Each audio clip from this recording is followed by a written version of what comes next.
communautaire boobu li muy laaj moom non attends dama xam nga dafa am loo xam ne su ko waxee dafa am loo xam su ko waxee ma bàyyi ko mu romb daaf dankal fanaanal nga tontu ko après mais laissez-nous organiser aussi le débat à notre guise. je pense que daaf bàyyi ñu organiser. s'il te plaît Ablaye merci beaucoup man nag xam nga non maa ngi yéen a yem rek bu ñu waxee rek juwoo nañu show la juwoo nañu bàyyi rek waxtaan ni rek Charles jëlal daaf grand bu baax la grand bu baax waaw non affaire bi pour man quoi tey bu ñu xoolee bu baax c'est vrai que on a à peu près 10% entre 10 à 13% bu ñu defee te même taux boobu baaxul bu nee 12-13% de positif taux boobu sax baaxul. pourquoi non parce que si biir ñooñu. ëpp na ko wala non si biir ñooñu dafa am ñoo xamante ne dañ leen testé mu am ñoo xamante ne dañu guérir donc bien nature boo leen duggee si biir ça pose le taux. au système donc c'est le ça mais boo xoolee boo ko analyser autrement boo jëlee 10 personnes nga testé 10 personnes. nga jël 1000 personnes nga testé nga am boo doonoon 15000 personnes 20000 personnes peut-être que di nga am benn moyenne boo xamante ne mun na la may donc premier problème bi fa la ne on a ouvert les vannes mais on n'a pas testé en masse. Première erreur la munoo ventiler les gens te testé wuloo leen c'est ce qui a mené les médecins ñu arrêté affaire bi on a fait tout un projet le 2 la veille on amène le président de la République maanaam moom la veille. mu ne demain duñ dugg. les enseignants wala. pour les enseignants. mais erreur bu rëy la. on ne peut pas faire ça il y a pas une catastrophe majeure boo amoon président de la République lan moo waral loolu mais parce que man pour su ma jàngat et je dis depuis le début nit ñi xam nañ ko duñu intubé nit ñi xam nañ ko depuis quand par contre dinañu oxygéné. Dalal Jàmm ça pas longtemps lañ fa dem 200 lits 200 potentiels lits yoo xamante ne am na oxygénation parce que dafa am benn centrale oxygénation si ma jumul c'est très récent hein. Dalal Jàmm est très récent. Avec toute cette capacité c'est très récent 200 lits. Pourquoi pas avant? Mais le vrai pour man problème bi neewu fa. Pour man problème bi on a eu 3 mois 102 jours mu am 45 morts donc le problème pour moi devient les cas graves.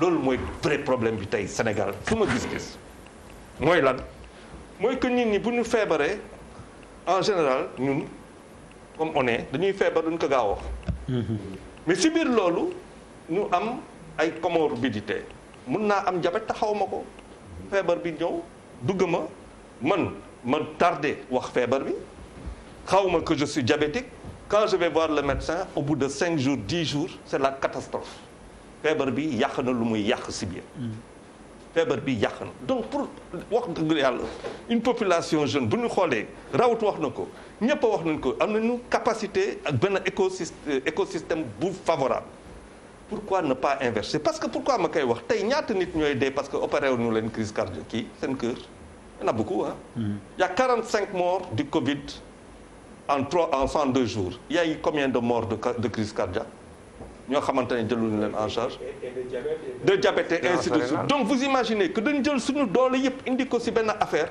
yóbbu ko fii dans un centre qui a été financé par des étrangers mooy le centre de cardiologie où on n'opère pas aujourd'hui attention hein il y a des gens qui souffrent donc quelle est la politique boo xamante ni ñun xam nañ ko feebar bi dina yokk de toute façon xam nañ ko par contre comme lu mu ko waxee ñaari et je suis d'accord ak grand Loïc de Daaf comment on peut voir et ça c'est une réponse du président de la République moo yor réponse boobu le ministre quoi qu'on dise c'est pas lui qui a la réponse c'est une réflexion mais de haut niveau boo xamante ne dañ koy indil ñu ne ko léegi les cas graves te les cas graves Sénégal yëpp la affaire bi lan la woon en fait dafa woon rek nos limites heureusement que lu dal tubaab bi daluñu parce que sinon ça va on mourrait par milliers des dizaines de milliers donc il faut des lits avec oxygène vous savez combien ça coûte mais d'air am na leen du fi leen fi wax respirateur ça par contre ça me pose un problème les respirateurs on en a parlé depuis quand depuis le début oui le ministre était là docteur Bousso était là il était avec c'était le 3 avril on a parlé des respirateurs premier essai deuxième essai troisième et puis on n'en parle plus c'est quoi validation lay xaar est-ce que c'est bien une validation qu'ils attendent du ministère de... Non, damay poser la question. Ah, damay poser la question, c'est vous qui validez. Donc ça veut dire que voilà, loolu on l'a dit il y a 2 mois. Tey kenn waxatu ko. Vous pensez que ñu ko liggéey bon. Voilà quoi, c'est-à-dire voilà toutes les contradictions yoo xamante ne c'est là sur la table et qui amène à dire que moi je rejoins monsieur Ba parce que dans la prise bu ñuy jëlee affaire bi en charge pour man am na loo xamante ne tey war nañ ko jàngat quoi. War nañ ko jàngat c'est les cas graves et les cas graves nous posent problème parce que nous tout simplement on n'a pas tout le dispositif et partout ailleurs. te ñi xamul sax lu ñuy feebar boo leen xoolee les personnes âgées qui décèdent entre personnes âgées xam nañ ko pour bu jóg dem hôpital rek problème la. C'est pas la faute forcément du gouvernement. C'est même pas peut-être la faute du gouvernement. Sur les décès, on a eu combien de cas graves? Boo xoolee moi ce qui commence à m'inquiéter. Sur les décès, on a eu combien de cas graves yi non ndax am nañ cas graves yu ñuy delloo. Toutes les personnes qui sont décédées. waaw yoo xam dinañ leen delloo si. Toutes les personnes qui sont décédées. C'est-à-dire c'est là qu'il y a un problème sur la communication. Toutes les personnes qui sont décédées apparemment avaient des maladies de comorbidité. ñoom ñëpp. Donc ça information bu leer la lan moo ma tiital c'est que dama gis que temps yi il y a des gens qui ont 40 ans 43 ans 45 ans yuy décédé c'est des sujets quoi qu'on dise très jeunes xool très jeunes mais ñoo Covid bi la bu la dañ am diabète dañ am hypertension bu est-ce que et loolu dafay jox benn information bu am maanaa boo defee le rapport par rapport aux 45 personnes yu décédées sur la population sénégalaise. Est-ce que tey par exemple on est de plus en plus nombreux et très jeunes à faire du diabète nombreux et très jeunes à faire ay yenn maladies de comorbidité parce que bu dee loolu am na on va vers une catastrophe et fan laay xaar yenn réflexion yu gën a màcc mais pas ces trucs là pour moi on a dépassé ça quoi. xam nga Papis ma ñaari yoon suñu kaw. waaw dama bëgg non balaa question nga contribuer ñu avancer kon. non en fait man parce que pour man li ñu commencé woon dañu xaw a génn tuuti